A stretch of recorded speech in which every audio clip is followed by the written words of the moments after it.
Muy buenas tardes a todas y a todos. Les damos la bienvenida al Instituto de Derecho Sucesorio y a este encuentro académico denominado Administración Fraudulenta de los Bienes de la Sucesión, con el objetivo de abordar el tema del derecho sucesorio en interrelación con otras ramas jurídicas. La conferencia de hoy está a cargo de la doctora Evelyn Quain. La doctora Quain es abogada egresada de la Facultad de Derecho de la Universidad Nacional de Rosario, profesora universitaria en Derecho por la misma universidad, docente de Derecho Procesal Penal de la Facultad de Derecho de la Universidad Nacional de Rosario, miembro de la Asociación Argentina de Profesores de Derecho Procesal Penal, doctoranda en Derecho por la Universidad Nacional de Rosario, y ejerce la profesión de abogada siendo socia del estudio Corbalán, Minoldo y Quain. Por último, les informamos que al momento de querer realizar una pregunta, pueden hacerlo abriendo los micrófonos o levantando la mano con la reacción de Zoom. Dicho esto, ahora le cedemos la palabra a la doctora Quain. Bueno, muy buenas tardes. Gracias, Evelyn, por tu presentación. Y arranco con la parte formal de agradecimiento a los miembros de este instituto por la invitación que recibí. Les confieso que es la primera vez que salgo de mi queridísimo Instituto de Derecho Procesal Penal del Colegio de Abogados. Así que les voy a pedir a todos ustedes un poco de benevolencia por esta actividad que voy a realizar.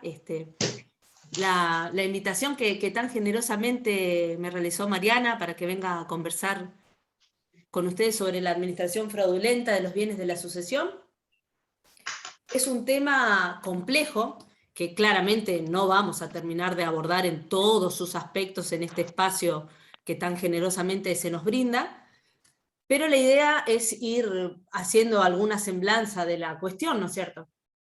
¿Y por qué digo que es un tema complejo? Y lo afirmamos porque, primero y en primer lugar, vale el tipo penal seleccionado para afirmar esa cuestión, porque vemos que es un tipo que, como vamos a analizar seguidamente, requiere la confluencia de varios requisitos, tanto de la faz objetiva como de la faz subjetiva para su configuración, que necesariamente también, esto es un poco lo que decías, Evelyn, al inicio, va a necesitar conjugarse con el derecho sucesorio. No basta con saber derecho sucesorio o saber derecho penal, sino que hay que conjugar los saberes en una interacción para poder darle vida, por así decirlo, a la letra de la ley penal. Y justo fue un tema que charlamos al inicio cuando estábamos esperando el ingreso de todos. También toda esta complejidad penal de fondo se inserta en un escenario que también es complejo, que es el escenario procesal penal vigente en Santa Fe, afortunadamente, a partir del 10 de febrero del 2014, cuando por fin se estableció un sistema procesal nada más ni nada menos que de acuerdo a la Constitución. Es decir, ese cambio de sistema que tanto se esperaba, trajo también y trae numerosos desafíos para el ejercicio de la profesión, numerosos e interesantes desafíos para el ejercicio de la profesión. Y en esto no quiero detenerme mucho, pero no puedo no mencionar el desafío que implica la presencia en audiencias, porque era justamente lo que estábamos hablando antes del ingreso de ustedes, que el sistema se estructura a través de audiencia, entonces la asistencia a un caso penal hoy en día requiere estar preparados para estar en audiencia penal. También lo desformalizado de la investigación, que pasó a llamarse investigación penal preparatoria, que es una colecta de evidencias, y en esta colecta uno tiene que estar en condiciones, ya sea por el lado del querellante, que es esta figura que va a aparecer también con mucha más fuerza ahora, para colectar evidencias coadyuvando a la tarea fiscal,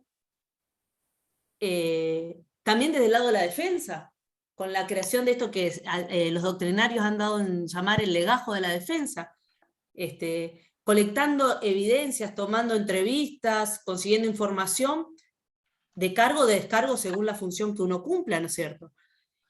No reposando todo en esa figura del juez de instrucción, que era la figura que tiempo atrás regía. Y también este marco y este tipo de delito en concreto, como es el de la administración fraudulenta, es un delito de índole patrimonial, y vamos a ver que también a nivel procesal está prevista la posibilidad de aplicaciones de criterios de oportunidad que va a tener en cabeza el fiscal, que son aquellas posibilidades que la ley, con cierta desconfianza, decimos algunos, le da al fiscal para excepcionar ese principio de legalidad procesal que tenía esa obligación de perseguir todo delito que llegare a su conocimiento.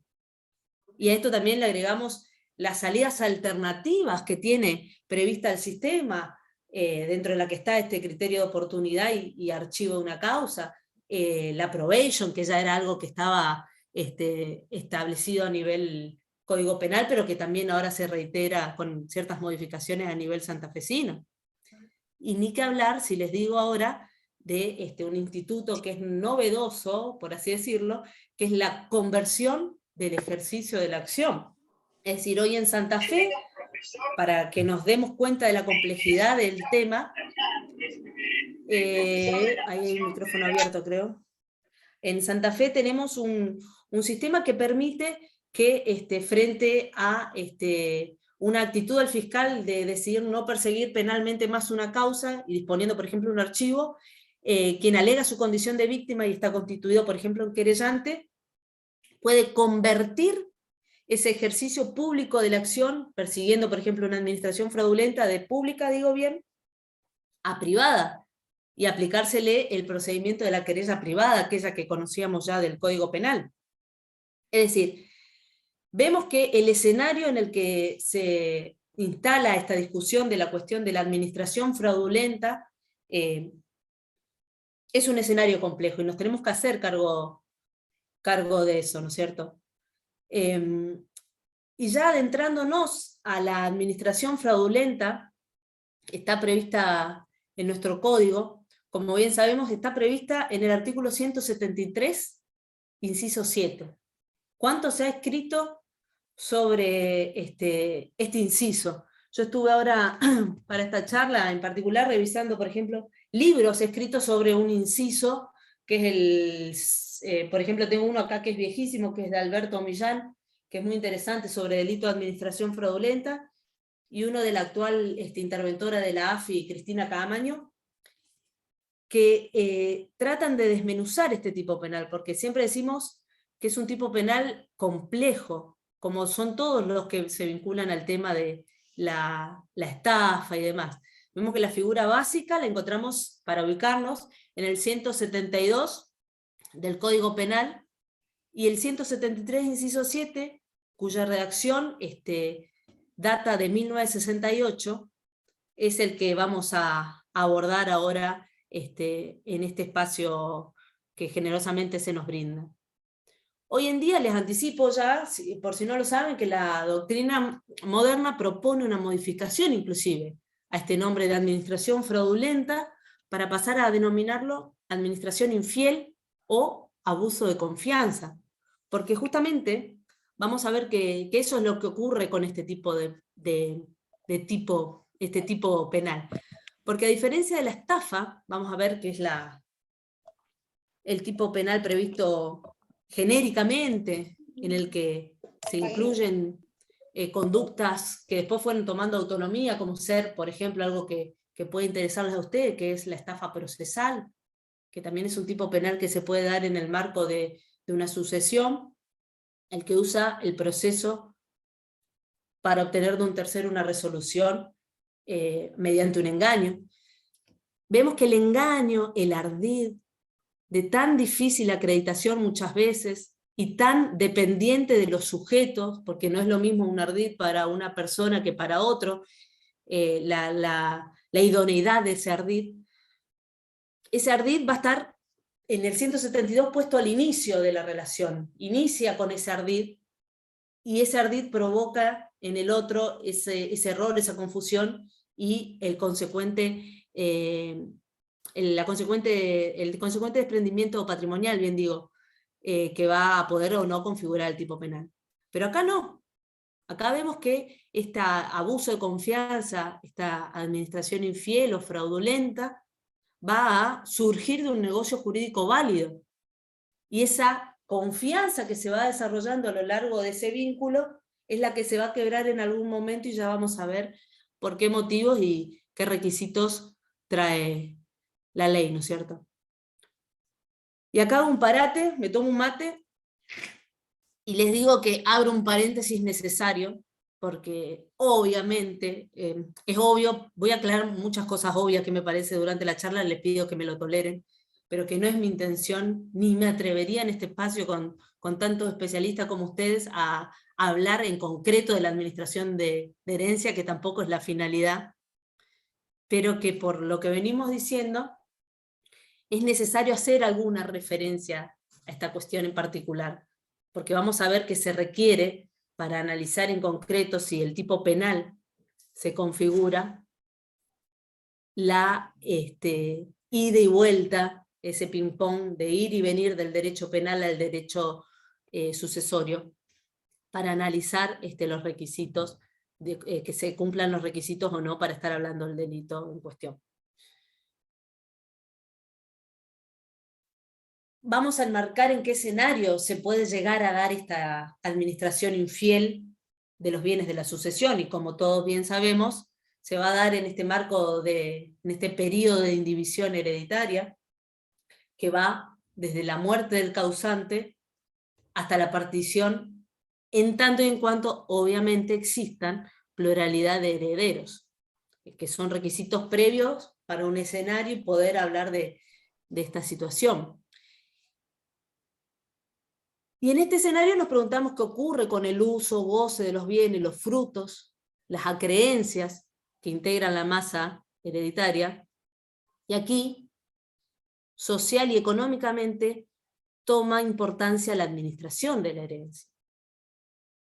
Administración que, como ustedes bien saben, fue ignorada en principio por el Código de Vélez, porque no quería este estado de indivisión que perdure, y que entonces esa carencia fue tomada y subsanada por los códigos de procedimiento, tal así que nuestro código de procedimiento cuenta, Santa Fe, el Código Procesal Civil y Comercial, cuenta con una normativa amplia en ese sentido. La doctrina y la jurisprudencia también se hicieron cargo de esa carencia y fueron rellenando, y luego esto fue captado por el legislador, como bien sabemos, al momento de dictar el Código Civil y Comercial de la Nación, cuya normativa obviamente tenemos que conjugar con los códigos de forma.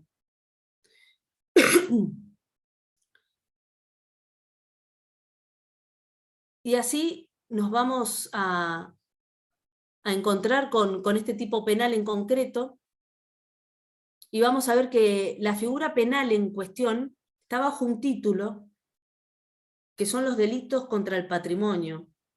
Y bien sabemos, y debemos recordar, que el Código Penal lo que hace es no crea bienes jurídicos a tutelar, sino que capta de la realidad los bienes jurídicos que existen y los protege. En este caso, el derecho de patrimonio, el patrimonio, que es mucho más, ha dicho la doctrina, que el mero dominio, el derecho de dominio, que es como el rey dentro de la cuestión, sino que incluye los derechos, créditos. La doctrina ha dicho también las chances, está protegido. Todo aquello dotado de valor económico. Y ya adentrándonos al tipo penal, si ustedes me permiten, vamos a hacer una lectura rápida para tener presente el artículo,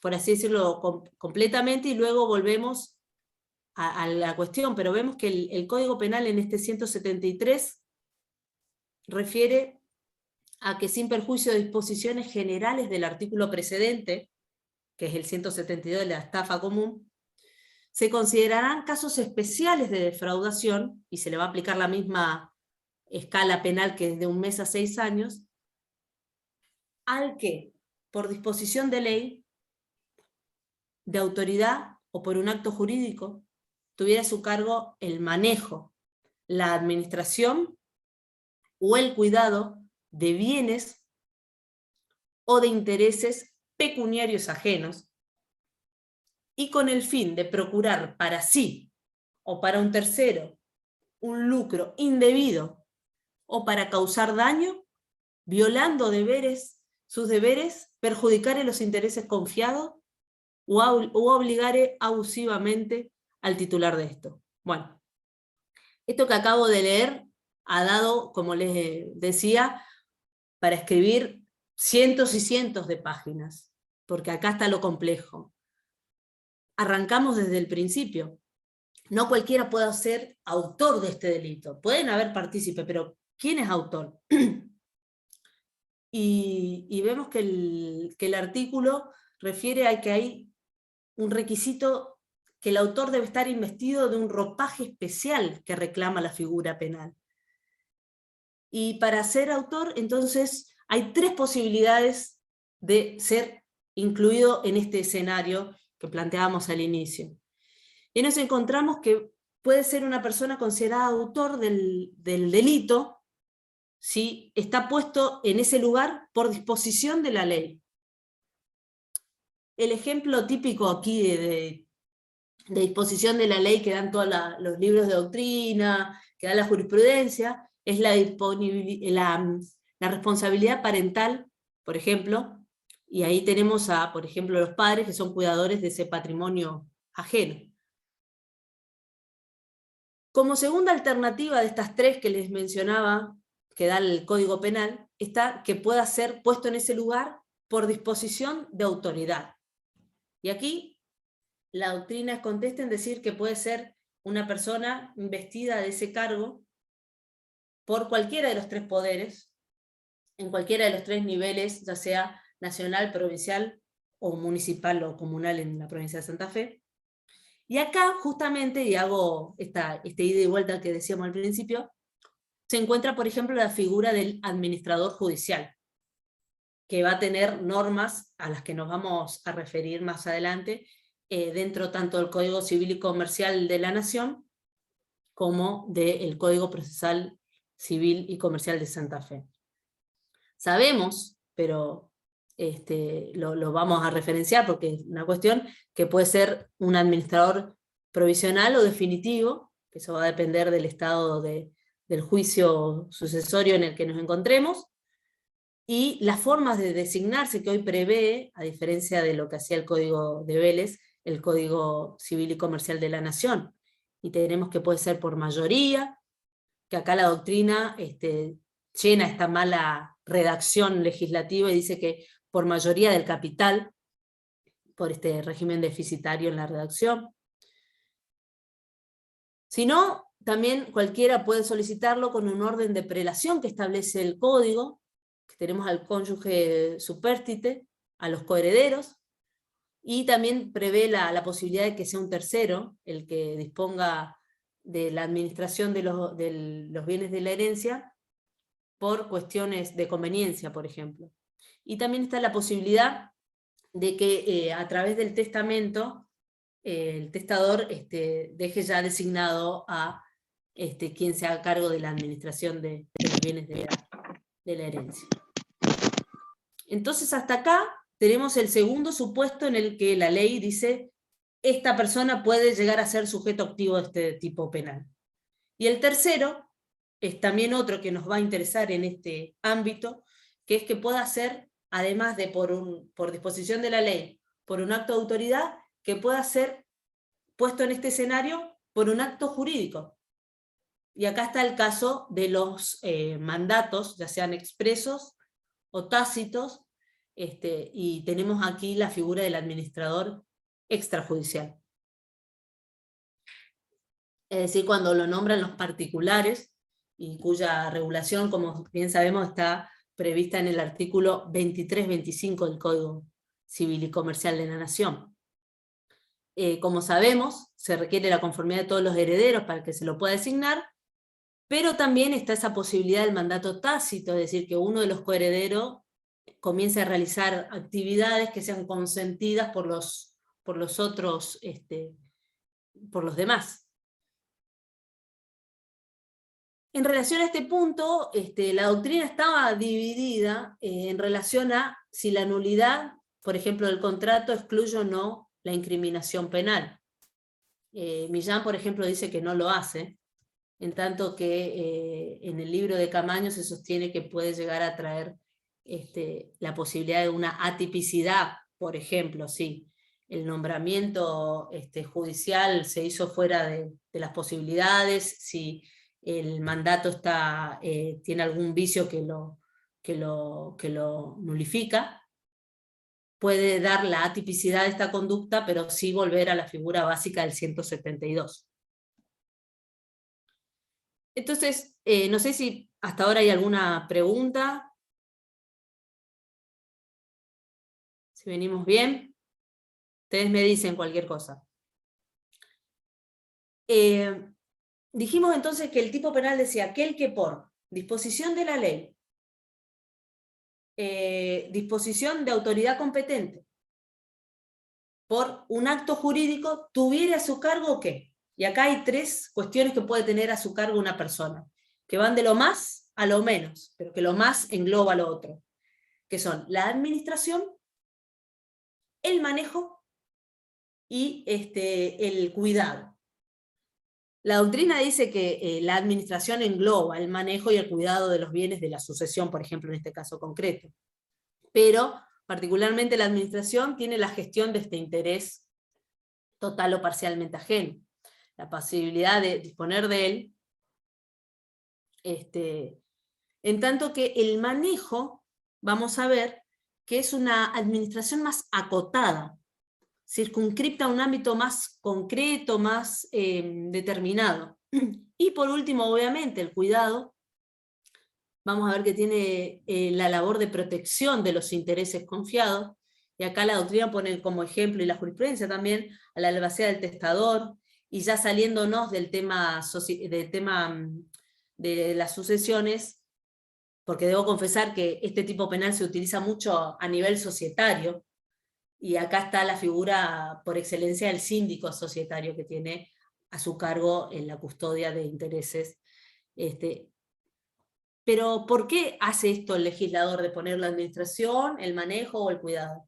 Bueno, la doctrina ha entendido que lo que hace el legislador al momento de tipificar esta conducta con esta minuciosidad, por decirlo de alguna manera, es intentar que no quede fuera ninguna conducta. Porque, por ejemplo, si hubiera alguna cuestión en la designación del administrador y no llega a tener ese carácter de tener la posibilidad de administrar, pero sí de manejar, es decir, en ese ámbito mucho más acotado, que no es lo amplio de la administración, no quede fuera una conducta que sea reprochable y quede incluida dentro de este tipo penal. Es decir, se busca acá, con estas actividades de administrar, manejar y cuidar, el deber de garantía, de preservación de la intangibilidad e indemnidad del patrimonio que tiene bajo su administración, su manejo o su cuidado. Entonces dijimos que esta persona, este sujeto que tiene la administración, el manejo o el cuidado ¿de qué? De bienes o intereses pecuniarios. Acá está la cuestión, porque debemos recordar que el bien jurídico tutelado es el patrimonio, entonces lo que va a tener importancia acá es que se trate de una cuestión patrimonial, económica, pecuniaria. Y que, si bien el tipo penal dice ajeno, y acá hay que tenerlo en cuenta para los casos de coherederos, administradores, judiciales o extrajudiciales de los bienes de la sucesión, se configura, y lo tiene dicho toda la doctrina y la jurisprudencia, el tipo penal, cuando el interés o el bien es parcialmente ajeno también, ¿sí? No necesariamente tiene que ser ajeno en un total. hasta acá un poco lo que podemos decir del sujeto activo y de los requisitos que tiene el tipo penal, que se podrá advertir que es complejo, que hay que bucear en el Te hago caso. una pregunta. En relación a lo que vos recién planteabas, que me parece particularmente interesante, sobre todo que en el marco sucesorio, de alguna manera, la cuestión o el planteo es esto que vos decís, es decir, que sea un coheredero o el cónyuge supérstite, en definitiva, quien lleve adelante esa administración. Abona, digamos, es como que le abona un plus, digamos, la nueva redacción del Código Civil y Comercial de la Nación, sobre todo para los santafesinos, que aporta un dato sobre la posibilidad de que ese administrador, aún en el caso de que sea heredero, cobre por su tarea.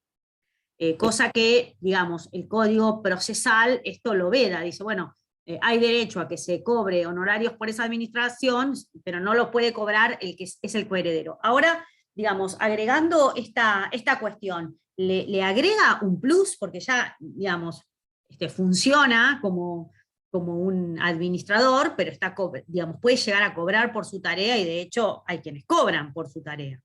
¿O te parece que esa situación no aporta un plus, digamos, como para tipificar el delito? ¿Cómo lo ves a eso? Lo veo como que en cierto sentido, vos me decís que desconozco la práctica, porque reconozco mi falta de práctica en derecho sucesorio, pero que están cobrando coherederos que están funcionando. Sí, digamos, hoy el Están heredero puede cobrar una retribución por su administración. a partir de la entrada de vigencia del Código A Nacional. partir claro, en realidad para las sucesiones abiertas, a partir digamos, que se abran con posterioridad al dictado del código, digamos, entrar en vigencia del Código Civil y Comercial de la Nación, a mi modo de ver, hoy por hoy podrían todos cobrar, porque de alguna manera, digamos, yo entiendo que es una norma procesal, con lo cual resulta de aplicación inmediata. Entonces yo digo, puede servir como un plus esto, decir, bueno, porque, digamos, de hecho hay administradores ya herederos que cobran, que piden regulación. Eso puede ser un plus más a favor, porque es como un trabajo más. Sí, claro, de los dos lados los podés ver. Del lado del coheredero, se me ocurre ahora, del lado del coheredero administrador que diga, bueno, yo me estoy exponiendo, más allá del trabajo que implica administrar, y juntar las mayorías y ponerlos a todos de acuerdo, que me imagino debe ser un tema complicadísimo, humano, en el que el derecho un poco tiene para hacer, cobrar por eso, pero a su vez también porque está expuesto, y del otro lado reclamarle, che, vos estabas cobrando por esta función que estabas realizando y encima lo realizaste, porque vamos a ver más adelante que el tipo penal, me anticipo, prevé que esta conducta, tampoco es un spoiler, pero es una conducta que requiere el dolo. Pero vamos a ver que con estas creaciones doctrinarias y jurisprudenciales de este intermedio entre la culpa y el dolo, hay quienes admiten el dolo eventual en un administrador infiel. Entonces, esto que vos decís, bueno, vos estabas cobrando por el servicio que estabas brindando, debiste haber sido mucho más diligente, inclusive como más reproche. No sé si a esto apuntabas, Mariana. Sí, Como aumentando el sí. nivel de reproche, porque inclusive, si bien no te exoneraba la cuestión de que sea algo gratuito, porque el código nada dice de eso, es mucho más reprochable la actitud de aquel que además cobra un honorario por esa función y, por ejemplo, genera un perjuicio a los bienes que debía administrar, manejar o cuidar. ¿Estamos? Y retomando un poco, bueno, esto es un poco el actor, el sujeto activo del tipo penal, y que habrán podido ver que el sistema nos requiere, tiene un plus de exigencia en cuanto a quién puede ser autor, no es un delito que lo puede cometer cualquiera, y ya vimos las complejidades que tiene esto. Y ahora, ¿quién puede ser? Bueno, el sujeto pasivo, obviamente, acá van a ser los coherederos, que son dueños de una parte de ese todo indiviso que es ¿no es cierto?, la que conforman los bienes de la sucesión. Y acá abro un paréntesis, me traiciona lo procesal y no puedo dejar de decirlo, está algo que ya hablamos antes, que es la posibilidad de que quien se sienta ofendido por esta conducta pueda, además de anoticiarla, denunciarla penalmente, ponerse al lado del fiscal como querellante en esta tarea que anunciábamos al principio, coadyuvándolo a recolectar evidencias para acreditar un delito de difícil acreditación, vuelvo a decir. Salvo cuestiones muy burdas, es un delito complejo que requiere mucho trabajo para poder determinar que se haya configurado el tipo penal. Y es una actividad compleja, pero interesante.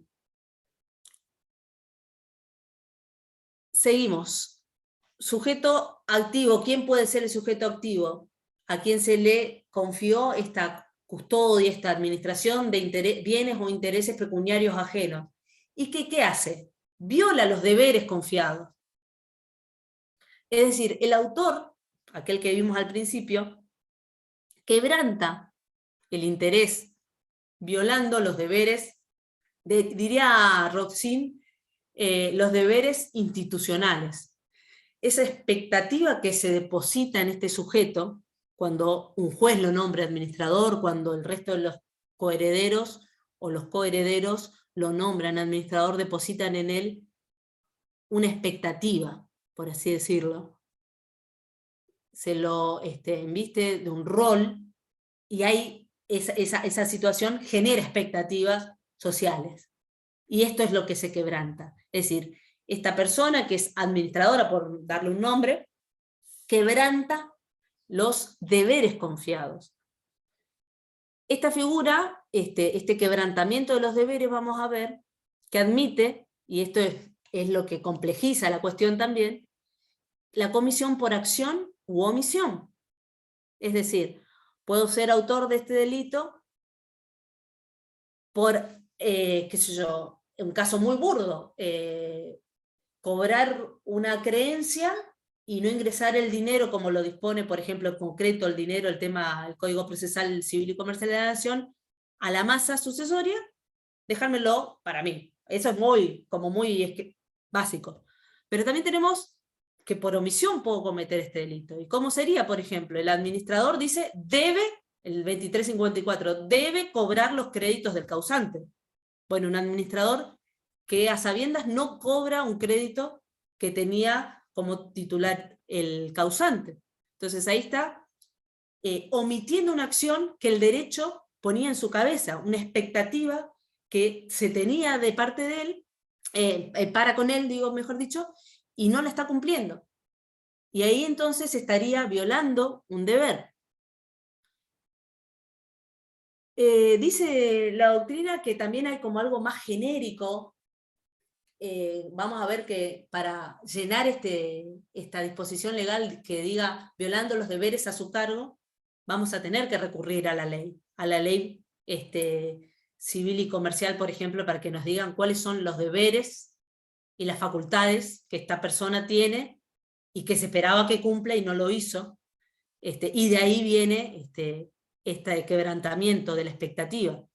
Pero también la doctrina dice que hay deberes y facultades que tienen un punto de convergencia en la buena fe, en la recta y en la leal administración, que es algo mucho más genérico que inclusive engloba a lo normativo, ¿no es cierto? Pero ahí vamos a necesitar auxiliarnos para analizar qué facultades y qué deberes tenía el administrador. Vamos a necesitar recurrir indefectiblemente al Código Civil y Comercial de la Nación. Y ustedes saben ahí que el 23-25, que es el artículo que ya venimos mencionando, prevé las facultades que tiene el administrador extrajudicial. Vamos a ver que hay actos conservatorios, medidas urgentes, que son todos actos que ahora tenemos previsto legalmente y que antes lo teníamos previsto a nivel procesal, pero que hay determinados requisitos que cumplir, que lo va a tener que hacer así el administrador extrajudicial. Lo propio ocurre con el administrador judicial. vamos a ver que tiene funciones y deberes que están previstos en el artículo 2353, y que se refieren, por ejemplo, a conservar los bienes hereditarios. Ahí ya tenemos un amplio abanico de posibilidades en donde este deber se incumpla y podamos estar hablando de este tipo penal. Continuar con el giro comercial. Enajenar bienes muebles perecederos, costosos de mantener o de depreciarse. ¿Qué pasa si no lo hace, por ejemplo? Cuando debe hacerlo para no perjudicar los intereses confiados, y la mercadería, por ejemplo, perece, o se invierte mucho dinero innecesario para mantenerlo, o el bien se deprecia. Y vamos a ver que después, para enajenar otro tipo de bienes, va a tener que pedir autorización. Después tenemos también lo que ya habíamos hablado, el cobro de deudas.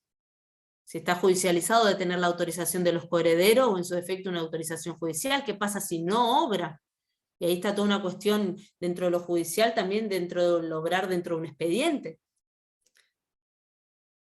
Sabemos también que dentro de este marco de violación de deberes a su cargo, tenemos dentro del Código Procesal Civil y Comercial de Santa Fe una serie de cuestiones muy puntuales en cuanto, por ejemplo, al arrendamiento de inmuebles,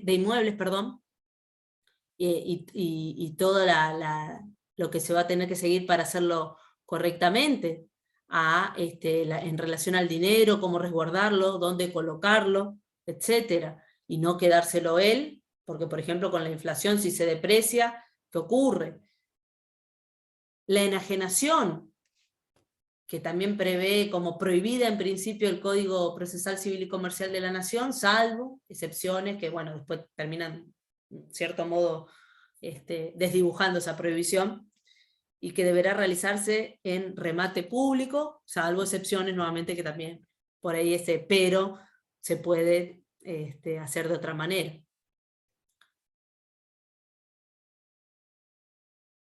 Es decir, vamos a tener que ver que también una cuestión importante que no debemos perder de vista es que este quebrantamiento, este mandato, a esta expectativa que tenían los administrados en relación a este administrador, debe ser, y ahí está la cuestión de la relación de causalidad, debe ser determinante para ese perjuicio del que ya vamos a hablar. Es decir, no cualquier tipo de violación del deber a su cargo va a determinar un perjuicio que configure el tipo penal. Que se me ocurre ahora que no rinda cuenta en términos, por ejemplo, pero que luego se rinda y que no haya ningún inconveniente. Entonces hubo un quebrantamiento a un deber a su cargo, pero ello no implicó un perjuicio, que es lo que intenta sancionar el tipo penal.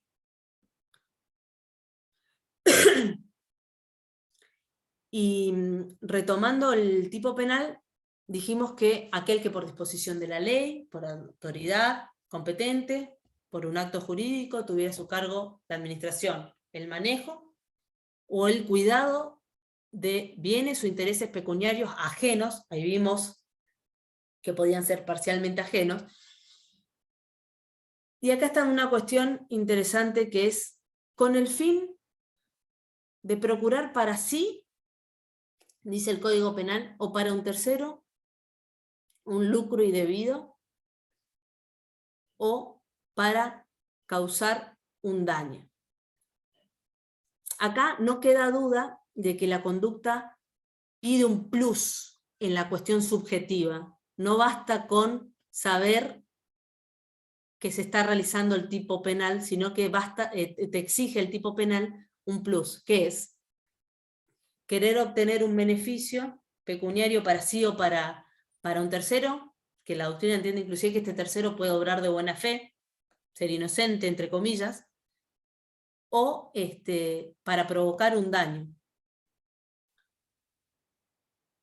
Y ahí vemos que lo que se dice es, en cuanto al tipo subjetivo, que dijimos ya que la doctrina, la jurisprudencia únicamente admite el tipo del dolo, no estamos en esta figura, y es interesante remarcar esto por algo que ya dijimos antes, que es que la finalidad de la tipificación de un administrador infiel no es la finalidad de perseguir al mal administrador, ¿sí? Vamos a ver que eso tiene un pero también, porque hasta dónde esa negligencia, esa impericia, no se desdibuja y se cruza de vereda y se pasa al dolo eventual. Por eso le vuelvo a decir que es un tema muy infinito para ver caso por caso, hecho por hecho, para analizar si se configuran los requisitos del tipo subjetivo, en este caso, que es el del dolo. De dolo que persigue el lucro, es decir, cuando el autor procura tanto para sí como para un tercero, independientemente del perjuicio eventual para el administrado. Esto es decir, que ante la intención de buscar, por ejemplo, una venta personal, un provecho apreciable en dinero, no interesa si la maniobra se comete con dolo o directo, por lo que bastaría la concurrencia del dolo eventual.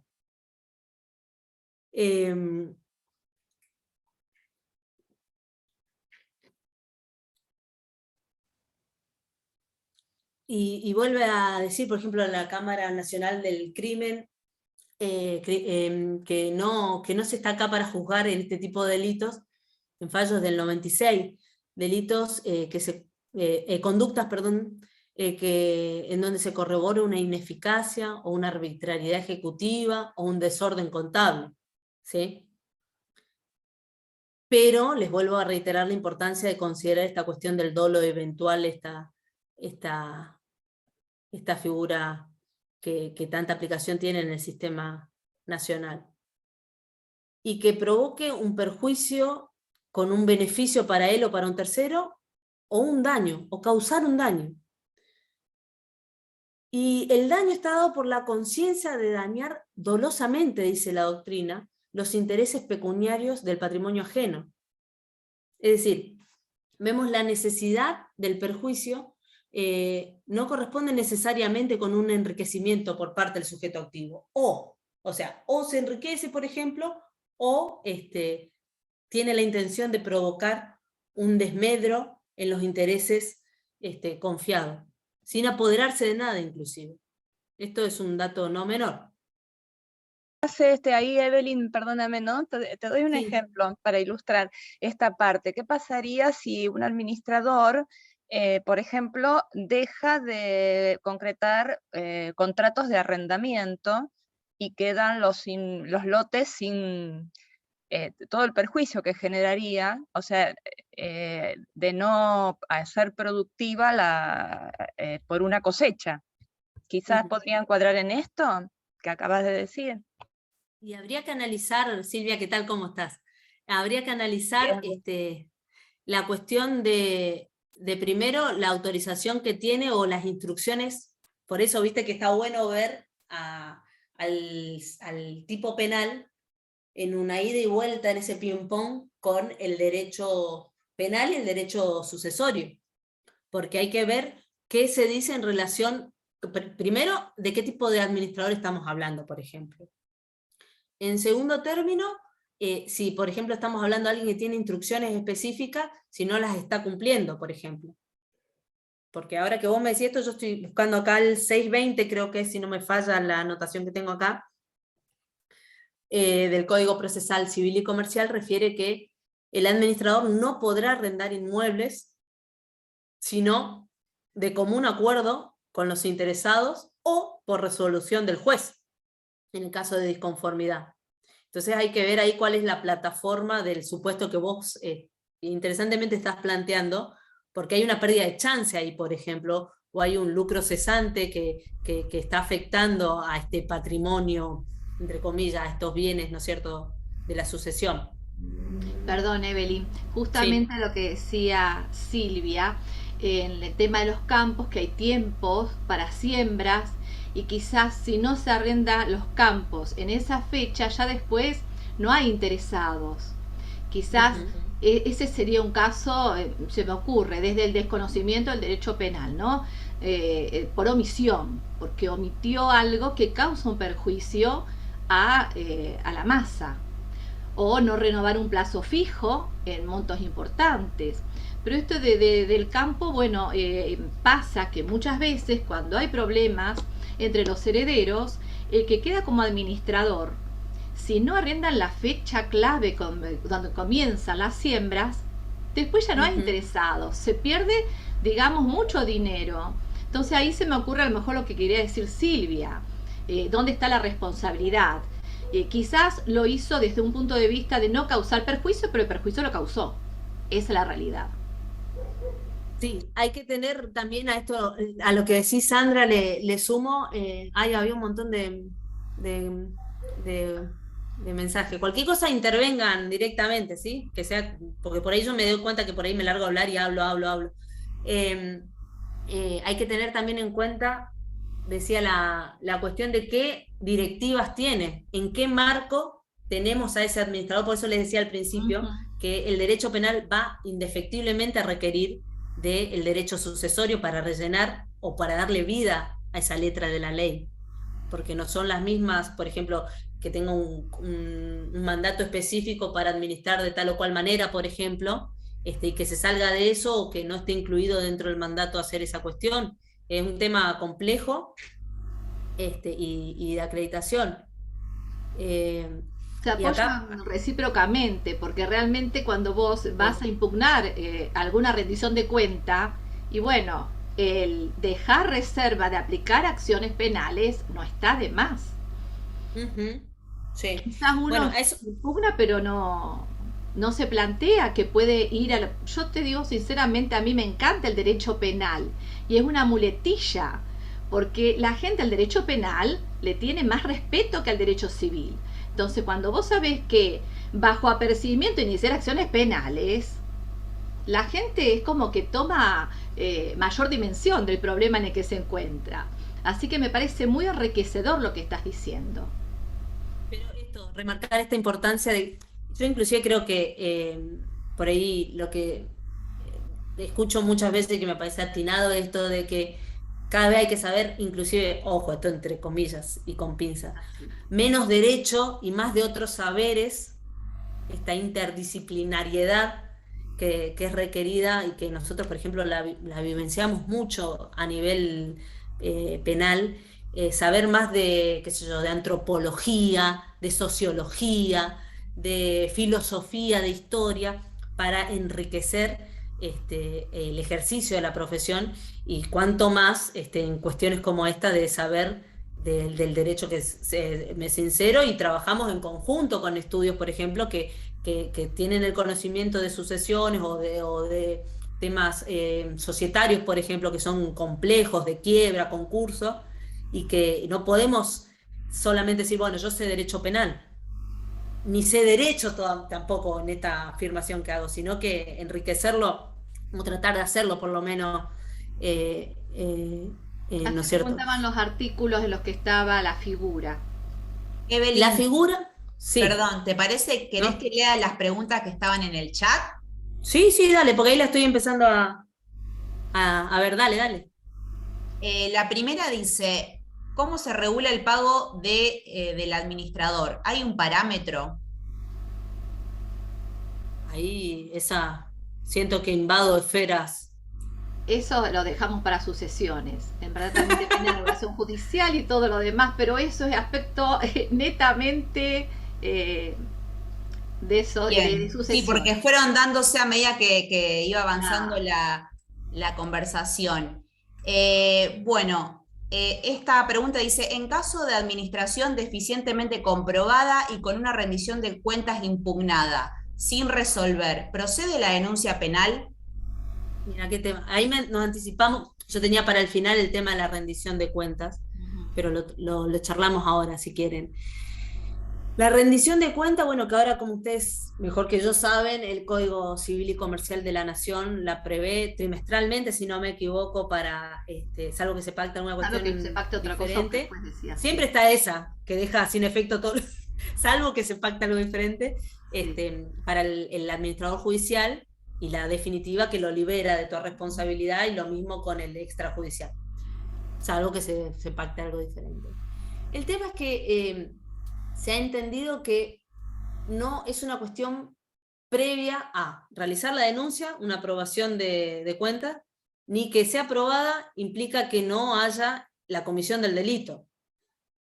Esto, les vuelvo a decir, parece una muletilla, pero es cierto, va a depender de cada caso en concreto analizar la cuestión. Obvio que si tengo a esta pregunta, en caso de administración deficiente comprobada y con rendición de cuenta impugnada, procede la denuncia penal. Y si tenés elementos para sostener un relato de un hecho con apariencia de delito, y de hablar de esta rendición de cuenta y que sea explicable por qué no debe ser aprobada, sí. Obviamente que si tenés la cuenta, si no tenés rendición de cuenta, no necesariamente implica una administración fraudulenta. Pero tenerla desaprobada puede implicar, y acá ya pensando estratégicamente, ¿no es cierto?, en esto que les decía de colectar evidencias, del desafío del nuevo sistema procesal penal de Santa Fe, por lo menos, que puede servir como elemento para incorporar información. Es decir, si ya tengo por ahí digo algo que es muy obvio, pero que no está de más decirlo, si ya tengo una cuenta que fue presentada y que no fue aprobada, o tengo el silencio por parte del administrador, eso sirve, no es una prueba tasada, no es que va a implicar indefectiblemente que el fiscal impute, acuse y que en un juicio se condene, pero puede ser un elemento, una evidencia importante para apoyar, ¿no es cierto?, una denuncia, una querella y demás. Evelyn, perdón, en ese caso yo podría pedir que se corra vista fiscal por la posible comisión de un delito. Tengo sospechas de que realmente está todo mal. Pero bueno, yo tendría que investigarlo, porque a veces cree la gente que a lo mejor está mal, pero en verdad no está tan mal como diría el locutor. Está mal, pero no está tan mal. Entonces, por ahí, si tenemos sospechas, impugnamos porque no nos cierran, están flojos de papeles. ¿Yo podría pedir que se corra vista fiscal por la posible comisión de un delito? Lo pienso así, medio en el aire. Sí. No denuncio, porque no tengo argumentos para denunciar, pero sí que se investigue. Sí, pero yo pensando en la lógica que hoy en día inclusive maneja el Ministerio Público de la Acusación, sí, con esta posibilidad, o como debería ser la política criminal que determina que ciertos hechos se investigan, no sé si tienen conocimiento, pero por ejemplo en la Fiscalía en la provincia de Santa Fe, y particularmente, por ejemplo, en la circunscripción segunda de Rosario, tenemos a la Fiscalía dividida, por ejemplo, por unidades, en donde nos encontramos con unidades que se encargan únicamente de investigar delitos sexuales, violencia de género, y después va a depender, por ejemplo, casos complejos, que son muchos de los que salen en la tele, casos económicos, que son también los que salen en la tele, y después vamos a tener fiscalías de investigación y juicio, se llaman, que se suponen que son como el distrito, por así decirlo, del derecho civil, que son a las que concurre el resto de las causas, y otras que son de salidas alternativas. Es decir, que ya desde el vamos, la intención es, el sistema no da abasto, es una realidad que está colapsado hoy en día el sistema, por la cantidad y por la forma de trabajo, no da abasto el sistema. ¿Qué hacemos? Bueno, tratemos de que el conflicto, conflicto que por ejemplo vos planteás que es un conflicto entre el administrador y sus coherederos o los terceros que le dieron la administración de estos bienes, a ver si lo podemos solucionar de otra manera. Entonces, podés correr vista fiscal, pero corres riesgo de que por ahí el tratamiento no sea el idóneo, y tampoco el derecho penal, esto lo digo inclusive en contra de mis intereses, muchas veces no soluciona los problemas. A veces genera más problemas de los que hay. Pero es cierto lo que vos decís del temor que algunas personas tienen frente a la palabra penal. Es como que es algo que los alerta. Podés correr si se da caso en donde va a depender también del temperamento que tenga el tribunal, de qué actitud va a tener en relación a ese administrador, y que ponga en conocimiento del MPA, de la Fiscalía, es decir, de esta conducta, pero es un gris. Si vos no tenés, si vos que estás como interesado, si vos no tenés la obligación, no tenés elementos para formular una denuncia, es medio, lo veo como medio complicado en la práctica por parte de un juzgador, por ejemplo. Buenas tardes. Muchísimas gracias. Yo soy de Tucumán, mi nombre es Paola. ¿Cómo Mucho estás? gusto. Como cambió el sistema, ahora tenemos el sistema acusatorio, acá en Tucumán también, me parece que la simple sospecha o la simple duda no habilita para una investigación. Tiene que ser algo más sólido, donde uno lo plantee seriamente para que lo investiguen, porque, por ejemplo, acá nosotros tenemos la OGA, tenemos la oficina de decisiones, tenemos la oficina de decisión temprana, donde ahí, si hay elementos que sean sólidos para que el fiscal investigue, recién pasa a las zonas donde corresponden delitos contra la persona, delitos sexuales, delitos, pero tiene que ser algo que sea sólido. Y se les anticipa, inclusive, cuando van a hacer la denuncia, que no podés hacer una denuncia mintiendo. Por ejemplo, una persona dice, me atacó, me pegó, me robó, y resulta que eres mentira. Entonces le advierten a esa persona antes que haga la denuncia que tiene que ser seria su denuncia, porque si no, se invierte la situación. O sea, si es mentira lo que vos me decís, vos vas a recibir una sanción. Entonces, para mí, la simple sospecha no es válida para generar una investigación. Es distinto que vos tengas en una administración, por ejemplo, que los datos no coincidan, los números sean extremadamente dibujados, ahí sí justifica una investigación. Pero la sola sospecha no, ni menos ahora con el sistema acusatorio. Sí, inclusive a esto que vos decís me hiciste acordar de un tema que es la responsabilidad, que es uno de los pilares sobre los que, voy a hablar de derecho procesal, sobre los que se basa la reforma en Santa Fe, que se refieren a la simplicidad. Son tres los pilares básicos que dicen que sobre los que se cimienta la reforma, ¿no es cierto? Uno es la simplicidad, y eso se trata a través de un discurso que no sea, no digo no técnico, pero que no sea enmarañado y que pueda ser comprendido por el público que está presente en las audiencias, por ejemplo, por tu cliente que está ahí. La transparencia que también la da, por ejemplo, las propias audiencias en donde se ve el debate en concreto. Y otro es la responsabilidad. Esto lo digo yo como abogada litigante que muchas veces actuó como defensora.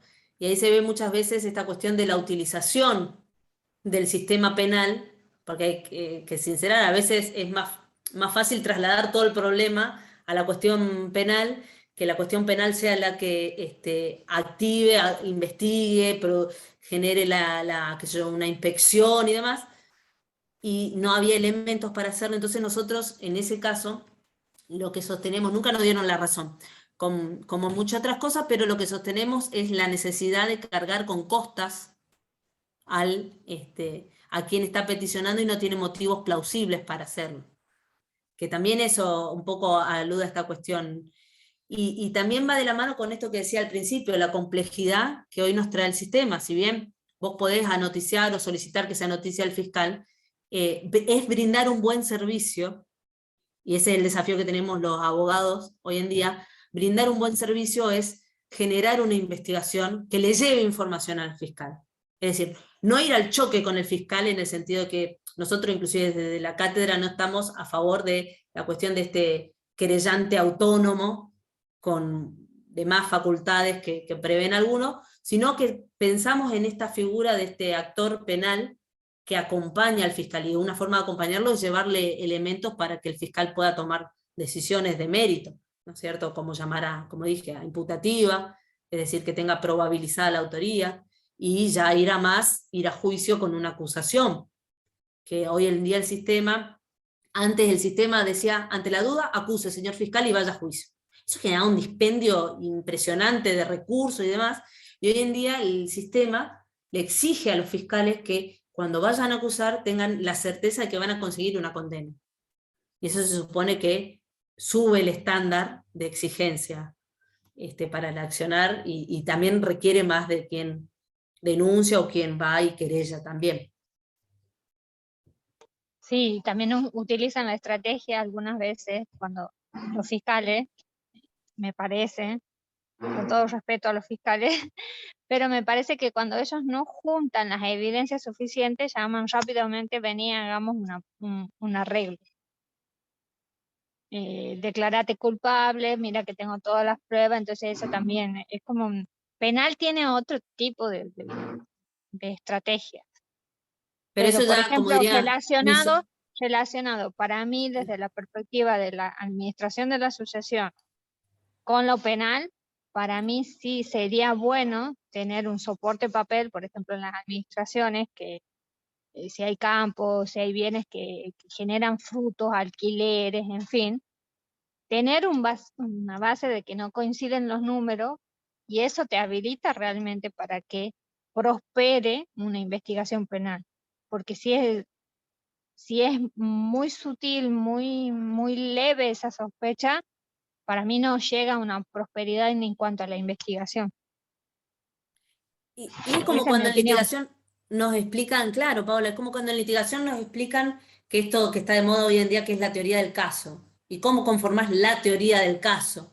Y bueno, algunos te dicen que se forma con 3 fuentes. Tenés que tener un relato, o sea, lo fáctico que encuadre en una figura jurídica, y además tener elementos que acrediten ese relato que vos estás mencionando, que es un poco a lo que vos apuntás, y que es también lo complejo, que era un poco lo que decía al inicio de esta charla, de este tipo penal, ¿no es cierto? La acreditación. Y fíjate todos los elementos que tenés que acreditar, desde la condición de sujeto activo, pasando por las funciones que cumplía, los deberes que tenía a su cargo. No me quiero olvidar de ninguno. Puede ser que, y esto creo que no lo dijimos, pero lo digo hacia el pasar, puede ser que con esta violación de los deberes a su cargo genere un perjuicio, o obligue abusivamente a su mandante, o a su representado, o a su administrado. Entonces, todo esto es un escenario complejo, pero muy interesante a la vez. Les agradezco muchísimo la oportunidad de poder interactuar con la gente del Instituto de Derecho Sucesorio. Muchas gracias, doctora Cuaín. Y quedaron un par de preguntas, si te parece, las podemos hacer. Sí, No sé sí, si alguien más también tendrá alguna pregunta, la pueda hacer. Santiago López dice, buenas tardes, ¿en qué artículo del Código Penal se encuentra tipificado esa figura? 173, inciso 7, que antes estaba prevista para el que como que dibujaba antes del 68, que es cuando empezó a regir el tipo penal, era un tipo penal mucho más casuístico, que decía que como el que engrosaba las cuentas. Acá se intentó hacer algo mucho más genérico, por eso inclusive la introducción de la cuestión de administrar, manejar, cuidar, tratando de hacerlo más amplio, ¿no es cierto? Y siempre está la figura básica del 172 del Código Penal también. Perfecto. Y también habían preguntado si en estos ejemplos que habíamos hablado tienen que probar el dolo. Claro, eso es la cuestión, lo más difícil, ¿no es cierto?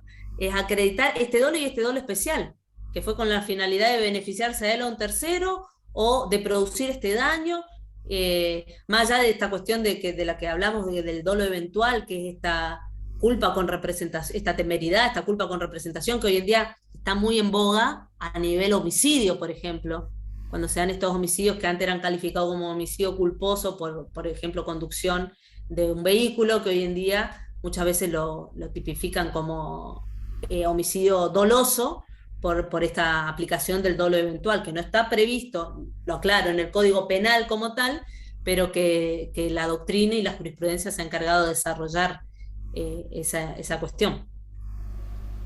Perfecto. Y si alguien tiene alguna pregunta, también puede abrir sus micrófonos y consultar.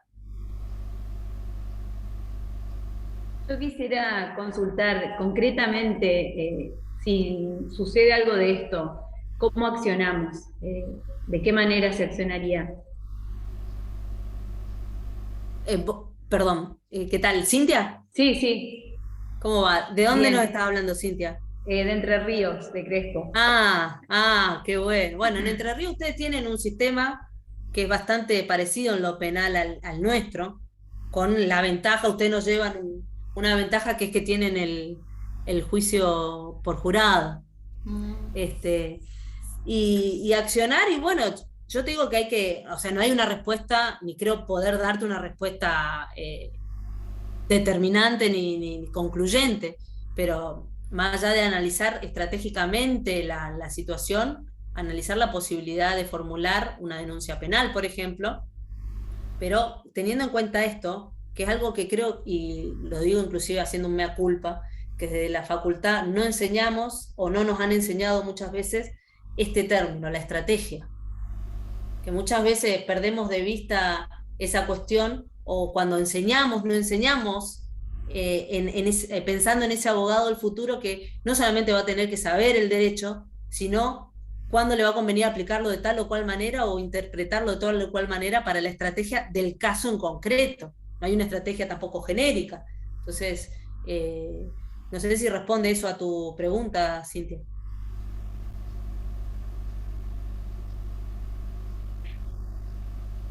Yo también, con respecto al mismo tema, Doc, el nombre ¿Cómo le mío va, es Andrea? Andrea. Sí, Andrea Campos, de la ciudad de Belén, Catamarca. También estamos recién iniciados. La pregunta mía era que no era necesario en el estudio por carta documento o en forma fehaciente. Lo que pasa, bueno, todos los lugares que están nombrando, por suerte los conozco por esta asociación de profesores. Tengo muchos amigos por ahí, por Entre Ríos, por Catamarca, por todos lados. Así que saludo a toda la gente de Catamarca también. Eso no, o sea, vimos que el tipo penal no requiere eso, Andrea. O sea, ni siquiera requiere que la cuenta no esté aprobada. Como por ejemplo antes ocurría, nada que ver, me salgo de tema, con el enriquecimiento ilícito, en donde el tipo penal requería que el funcionario público, habiendo rendido cuenta o no habiéndola rendido, no pueda dar cuenta, valga la redundancia, del incremento patrimonial. Entonces ahí había una cuestión previa para considerar o no la consumación del tipo penal. Acá el tipo penal no requiere que las cuentas, porque lo podría decir, rendida las cuentas y no siendo aprobada o no habiendo rendido la cuenta en tiempo pertinente, una cosa así. Acá no, y acá también de nuevo un poco lo que parezco que me reitero, pero sí, me reitero. Lo que le decía a Cintia, va a depender de la estrategia que diagrame, conociendo también, y eso no es un dato menor, a quién uno tiene enfrente. Porque si mandar una carta de documento sabemos que no va a surtir ningún efecto o que puede llegar a alertarlo de alguna cuestión, también es cierto que me hago cargo de que toda esta cuestión no nace de un día para el otro. Se supone que hay una conflictividad ya en un expediente civil que puede llegar a repercutir o no en una cuestión penal, pero no es requisito legal, André, el tema de la carta de documento o intimación previa.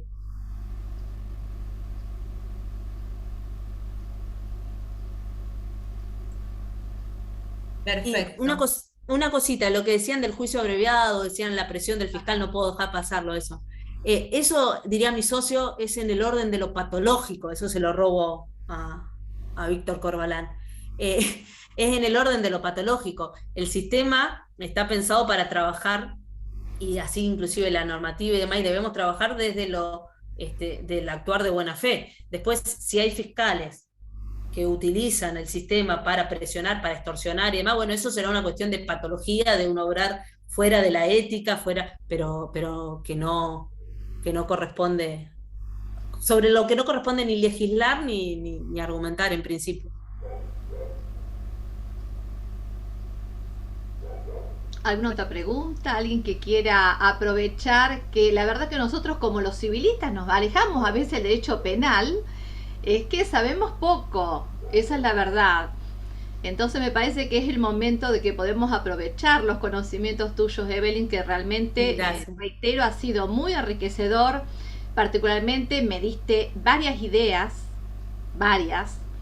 y las voy a poner en práctica. Ya les contaré después qué resultados surte. Pero bueno, a raíz de todo esto que a mí no se me había ocurrido, sinceramente. Y hablando de administraciones, a ver, flojas de papeles. Entonces, yo antes de impugnar estoy mirando. Pero bueno, esto me parece muy bueno, el tema de la figura penal. Así que para mí aproveché enormemente tu disertación. Así que si alguien quiere hablar... Sí, yo hablar, no, agradezco, Sandra. Agradecer, Silvia. Sí. Pero me gustaría escuchar algo más, si te parece, porque siempre analizábamos el tipo subjetivo y después íbamos al tipo objetivo. Y en esa conjunción de los dos tipos, conglobante o no, ver cómo funciona el tema del dolo eventual. Y también las excepciones, ¿no? Cómo ante la calificación de un dolo eventual podría haber algún tipo de atenuantes, digamos. Nos va a dejar con ganas de más, ¿viste? Requiere de otra... Siempre hay que irse, que digan no, que se vaya, que digan no, bueno, no, que vuelva. Claro, eso para el próximo tenemos capítulo. que volver a invitar para podernos seguir sacando dudas. Porque la y verdad, lo importante... Te interrumpo un segundo, más. Sandra, y te pido mil disculpas. Lo importante también es, que nosotros lo hacemos, es trabajar en conjunto, porque hoy en día el derecho se ha diversificado tanto, que la verdad que yo reconozco mi ignorancia, que tuve todo el fin de semana repasando cuestiones de derecho sucesorio, recordándola con mucho cariño a Mariana, que fue mi docente, aunque ella lo quiera negar, creo. Y uno por ahí, por la especialización, como pasa también en la medicina y en tantos otros saberes, por la especialización a veces pierde lo que es el sistema en su conjunto. Y que, como traté de demostrarlo acá, es necesaria una interacción y de trabajo en conjunto para brindar un mejor servicio, ¿no es cierto? También, para poder dar ese servicio bien dado. Y lo que remarcaste, hay que ver cada caso concreto y la estrategia a emplear según el caso concreto. Nunca un caso es igual a otro, no hay recetas mágicas para todos los casos. Eso es lo lindo casos. de la profesión. Eso es lo lindo de la profesión, porque si todos lo solucionáramos, yo siempre le digo a los alumnos, no es blanco o negro. Si habría uno solo que tiene la razón, no existirían los juicios ni los tribunales. O sea, lo rico acá está en que uno puede, frente al otro, discutir, y siempre están las tres verdades: mi verdad, tu verdad y la verdad. Y la verdad no sale. Lo importante no es tener la verdad, es que te la den, diría una. Eso sería lo más, eso sería lo mejor, eso sería. Si no, apelaremos. Pero eso es lo importante, trabajar desde la buena fe y nos podemos equivocar, podemos tener distintas miradas, pero eso es lo importante y lo enriquecedor, ¿no es cierto? Sí, así que bueno, no sé, alguien pregunta algo ahí, Evelyn. Ahí desde la República de Corrientes preguntan. Sí, Alberto pregunta, tengo una situación en un caso, un administrador que está hace mucho tiempo designado en el expediente, nunca rindió cuenta y el campo, acervo hereditario, no los cuida y es invadido por los linderos con sus animales, ya hice la denuncia. No sé si quiere abrir el micrófono. En materia civil le tiene que pedir que rinda cuentas, o sea, ahí tiene justamente una consecuencia de la administración. Si fue designado administrador, técnicamente tendría que haberle dado el juez el plazo de 3 meses para que rinda cuenta. Si no lo ha hecho, que me parece medio extraño que no lo haya hecho, tendría que él intimar o decirle al juez que habida cuenta que tal fecha fue designado y que tal momento no rindió cuenta, bueno, se le dé un plazo para que lo haga. Sin irnos al derecho penal. Ahí te robo, Evelyn. No, me parece fantástico. Autoría. No, porque te lo doy. No, estamos con el derecho civil todavía, seguimos peleando, estamos atrincherados. Es que lo último que hay que hacer es penalizar. Eso también es algo que nosotros, inclusive en contra de nuestros intereses, a veces tenemos en cuenta, que lo último que hay que hacer como se dice que el derecho penal es de última ratio, lo último que hay que hacer es penalizar el conflicto, porque uno tiene también que pensar en esta cuestión estratégica y en qué le conviene al cliente, ¿no es cierto? Y muchas veces la Es el penalización término es... medio. Ujú, sí, sí. Y ahí, bueno, volvemos a que si puede pelear la institución, bueno, tiene que verlo, por supuesto, que el Código Civil habilita a ciertas medidas de remoción de administrador que no cumple con sus funciones. Ahí entramos, ya no hace falta derecho penal, ahí nos quedamos con el derecho civil y la remoción del administrador por mal desempeño en sus funciones.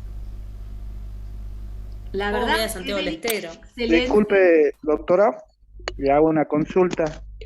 Ahí es cuando usted está hablando de la denuncia de la mala administración. Si nosotros tenemos un hecho concreto, que es la venta de los inmuebles que son del acervo hereditario, estamos configurando el dolo ahí, digamos, porque lo vendieron sin autorización de los coherederos. Ya se desprendieron directamente. Yo he tenido un caso directamente que he ido a decisión temprana y no hemos llegado a un acuerdo y han archivado la causa. Me han dado por la vía civil directamente. Ajá. No me animo a opinar porque habrá que analizar también los motivos que tuvieron para esta... Me da gracia cuando le dicen acá, también le dicen salidas tempranas, no sé si es que salen a las 8, a qué hora salen, pero es salida temprana del sistema. Decisión temprana, digamos. Sí, sí, sí, acá le llaman igual. Salida, ¿cómo le llaman? Tiene un nombre parecido. No me animo, sería imprudente de mi parte a dar una respuesta, ¿no es cierto? Oficina de decisión temprana, se llama. Claro, sería imprudente de mi parte dar una respuesta en concreto, así decirle está bien, está mal, pero hay que analizar los motivos que se ha dado, porque vimos también lo específico del tipo penal y la necesidad de que se cumpla con todos los requisitos. Perfecto, muchas gracias. No, por favor, usted. Hola, buenas noches. Hola, Sofía. Justo Che, Evelyn, iba- yo empecé a manejar, discúlpame, te robé el... No, adelante.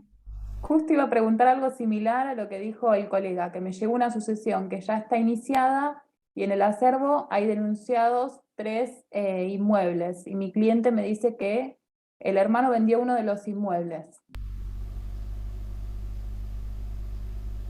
La desobligamos a la doctora, porque en verdad hay sanciones en ese tipo dentro del mismo código en el aspecto, digamos, de qué realiza un administrador. Hay que ver qué administrador y todo lo demás.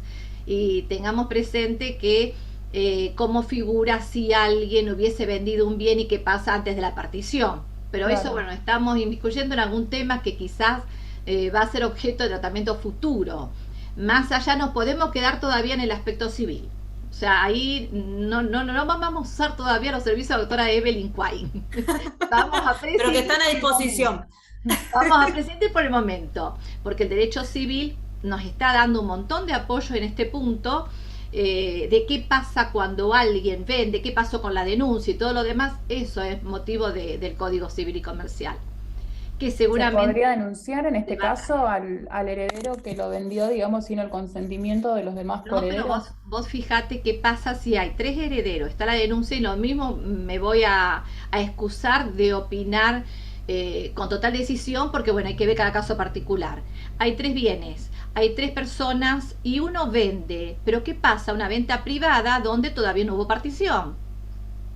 ¿Se dan cuenta? O sea, esa venta va a ser válida en tanto y en cuanto caiga justamente la partición de esa persona. Si no, no podría valer. Y en principio no hay partición. O sea, hay remedios judiciales que uno podría apelar. Pero tengamos en cuenta de que no sería, porque él también es dueño de una parte. No es lo lógico que lo haya hecho. Porque él no tiene todavía ese inmueble en su poder.